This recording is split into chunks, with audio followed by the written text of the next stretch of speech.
He is in his 11th year in the National Football League, and he's a man who was on the field there in Soldier Field just this past weekend for the Green Bay Packers, and he had something fascinating to say in the wake of his buddy Aaron Rodgers getting hurt last night. Our friend of the program, David Bakhtiari, kind enough to zoom in right here on the Rich Eisen Show. How you doing, David?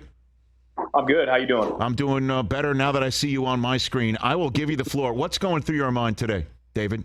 What's going through your mind today? I mean, a lot. Obviously, number one thing, taking football out of it, just making sure my buddy's okay. That's always kind of sad to see. You hate to see anyone get injured, particularly someone you're really close with. But then other than that, from our team, 1-0, went to Soldier Field, division opponent. So excited about that. But, just kind of all over the spectrum, I guess, with emotions today. Well, let's go one at a time, starting with Aaron. If there's anything that you're willing to share, have you connected with him at all, David? Not fully. I've reached out to him. I know he's probably dealing with a lot. He's got a lot of things moving. But I know he's doing all right for the most part. I know it's really heavy on him. And that's probably about as much as I got right now. Okay. And just knowing what he put into it, I mean, it just blows my mind. But I don't actually know the nuts and bolts of what he's put into it to get ready for this season. What can you lay out there for fans to maybe know about and how he must be feeling in that regard, David? I mean, he's a consummate pro. I mean, he's very transparent when he's talking to anyone about, if he's going to commit to any year, he's going to put his full mind, body, and spirit into that. I think that's, some people, have their own opinions about his process, but it's a very heavy and lengthy process because it's that in depth for him because of how much he gives to the game. So I know he's definitely down about that, especially everything that he had put in. But, this is also part of the game that we understand the violent sport. But, on top of all that, there's ways that you can improve it to make it a little bit safer. And I don't want to use this to be a PSA for that, but I think that we should, as players, as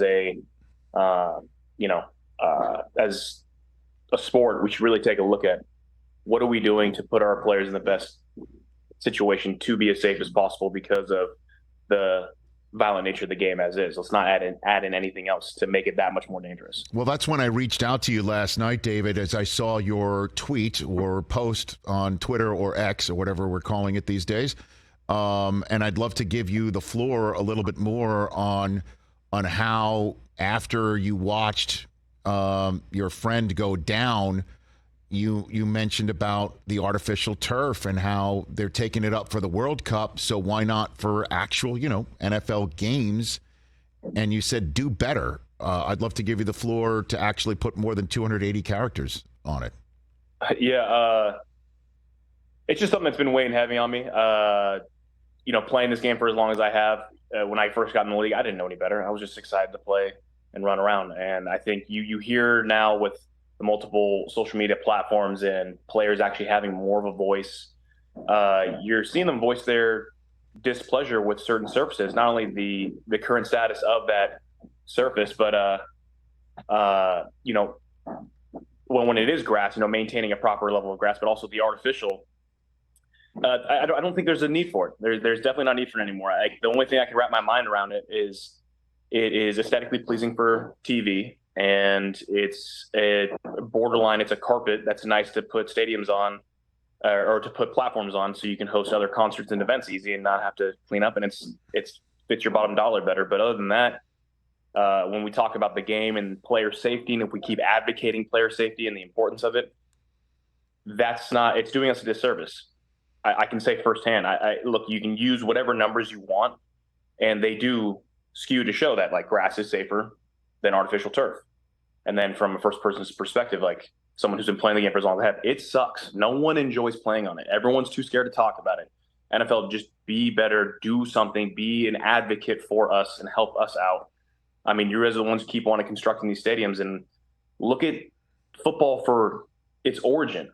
We played on grass. in rainy days, in snow, in mud. It's fun. It's supposed to be meant to be on grass. Let's not get away from that, because I feel like we are starting to get away from it. And then eventually you're going to wake up. It's going to wake up a monster that they don't want to deal with. And I think right now, I think it's a smart thing to do. Just address it. Quit ignoring it and address it now, because if not, it's just going to get bigger and bigger.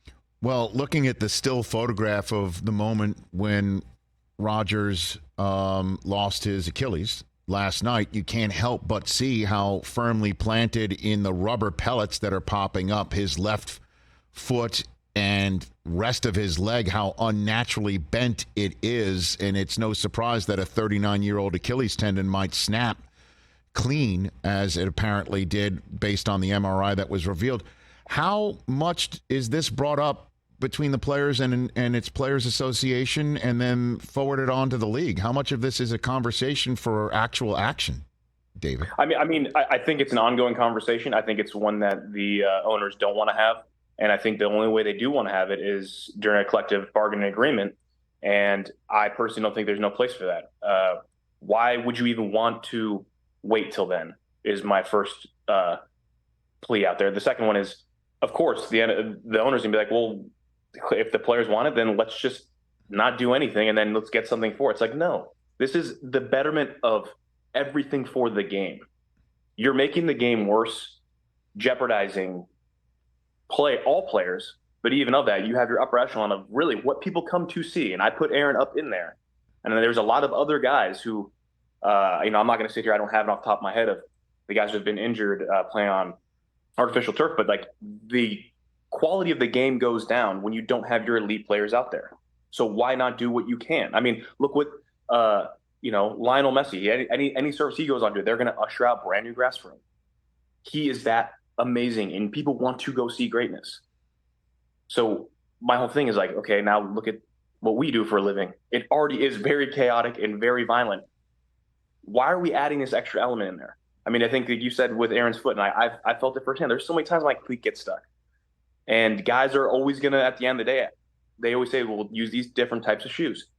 Not everyone's using the same type of shoes. And I'm not going to be skidding around there and putting other people at risk because other guys don't want to be in the quote unquote, like the right turf shoe. It's just, it's the Wild West when it comes to those surfaces. And I think there's just no place for it. It's like, it's grass, man. Just use grass. I don't even understand why we're even still at this point. Like, it's football. Play it on grass, period. Green Bay Packers offensive tackle in his 11th year, David Bakhtiari, here on the Rich Eisen Show. Let's turn in the few minutes I have left with you to your team and how you looked on Sunday. And walk me through how Jordan Love has matured so quickly in your estimation, or how this team performed so well in your estimation in game one, David. Start with Jordan.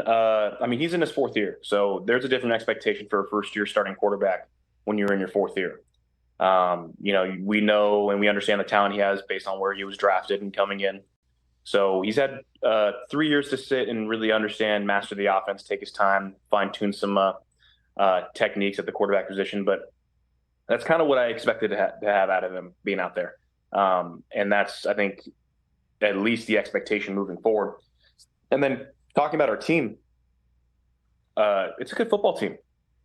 I think people forgot, like, with all the things moving on. And I mean, even me, like, I still have no problem saying, like, this is a rebuild off of Aaron Rodgers. Mm-hmm. But I mean, like, this, you have no idea what you're going to get, with a young team and the foundation of the team, and the trenches are set on both sides of the ball. And there's a lot of good pieces in some really important places. And it showed out on Sunday, and I was pleasantly pleased. And I think I had said that earlier in the week. I think I had some interview, and I was like, if the Packers are looking to try and tank, like, good luck, because it's tough with the quality of guys that I saw and the type of play style that we had and how good of a defense that we have, seeing the pieces come together through training camp. Is LaFleur playing the nobody believes in his card, or are you guys talking that way in the locker room, or not really? What do you got? I mean, yes. I think the underdog, people trying to sleep on us, and that's fine. Count us out. Great. At the end of the day, I don't care if I think the mentality is you can go, pull out a piece of paper and see all the good names on both, on the other side of the ball compared to our side. you still got to go out there and play football. It's still like a man's game. You still got to compete. So good luck. And last one for you here, a couple more left for David Bakhtiari, the 3-time Pro Bowler, 2-time first-team All-Pro, 11th year tackle of the Green Bay Packers. Your other team, Colorado. How about Prime, huh, man? 2-0 right now. I mean, what is going on in the mind of a Buffalo right now? Dave. Aha! Look at that. I had no idea. I had no idea you had the lid on. Yes. Come on now. You can turn that around for this awesome conversation. Fine. I'll give it. There you go. I'll give it for the last little okay. So what's going through your mind right now with Prime? Bringing it.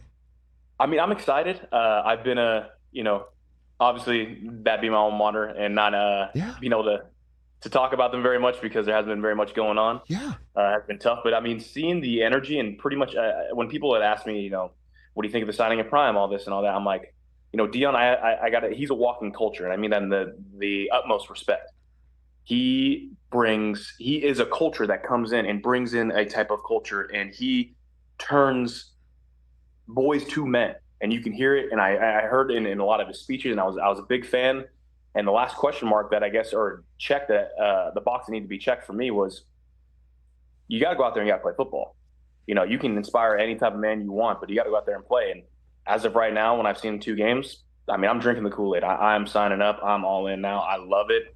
It's exciting times. I've been waiting for Colorado to be relevant. I tried as hard as I could while I was there to make them as relevant as possible, but there's been some dark times. I mean, Mason, when, my old teammate, Mason Crosby, I would tell him, the last time we were good was when he was kicking out there. But it's good to see them now rolling, and I'm so excited. I love it. And they beat up on Will Compton's Cornhusker stuff. Yes. Always taking care of Nebraska. I was doing welfare check on Will, man, after week 1 in Minnesota. And I just knew that if that Nebraska team that was struggling against Minnesota was going to show up in Boulder, that it would be a long day. And, it did take longer for Colorado to get rolling in that game. Colorado State, I mean, ESPN's throwing them on. Colorado and Colorado State is going to be nationally televised on ESPN Saturday night. Wow. Does that say it all, David, to you, or what? I mean, I like I said, the Prime effect. I think everyone's drinking the Kool-Aid. He's done a phenomenal job. I think the landscape of college football was perfect for who he is as a coach, and he's put the rest of the nation on notice. And I think he's making the new formula of this is how you build a program. And I mean, hats off to Rick George and everyone there at Colorado for bringing him in, because it's hard to turn around a program. It's extremely hard to turn around a program that quick in 1 year. And it's even, I would say it's even one of the biggest mountains to jump over when you're talking about, my school. I went there and we tried to turn around. I kept watching them and it just never gained steam. I'm like, man, what will it take? It's going to take a lot. It's not easy. And for him, and that's why I was like, before I really start drinking Kool-Aid, I just want to make sure, because I've been there. I've seen in the same song and dance. And I mean, he's a winner everywhere he goes, anything he wants to do. And that's, him personally. And it's just, what a phenomenal studly and just confident man. And I love that. I'm so excited for him. I'm so excited for Colorado. I can't say enough good things. And I'm just excited to keep watching and rooting on. Me too, especially when Oregon and USC are on the docket right around the corner as well. Before I let you go, David, one last one, the conversation. I know it's still too fresh. It's still too soon. But your sense on Aaron Rodgers when everything does calm down, that, will he just look at this and say he will not want to go out this way and he will try to keep playing? I know you don't want to put words in his mouth, but I just wonder what you can tell me first blush, how you think he might react to all of this news, David. Oh, man. You're asking me to read the mind of a guy who's extremely hard to read. Right. And I'm a very, very close friend of his. I hope not. I think right now, love, support, taking time, letting him kind of soak at everything that's kind of happened, begin the journey, and the road to recovery. But I mean, I hope not. And I hope to see him suited up and go out there and do what he does best. There's not many people that can do what he can and has done, and it's special. So, not going to speculate or say anything, but from me personally, I mean, I hope not. David, I don't take for granted when you say yes coming on the show. I really appreciate it. Good luck for the rest of the season if we don't talk, but I hope we do. At Atlanta coming up, and then home you've got Detroit coming up in a couple weeks on a Thursday night. That's a pretty darn big game. Congrats on the way it started, and I appreciate the Zoom here. Thanks, brother. Of course, yeah. No, thanks for reaching out. Take care. Catch the Rich Eisen Show every single day on the Roku channel, 12 to 3 Eastern, for free.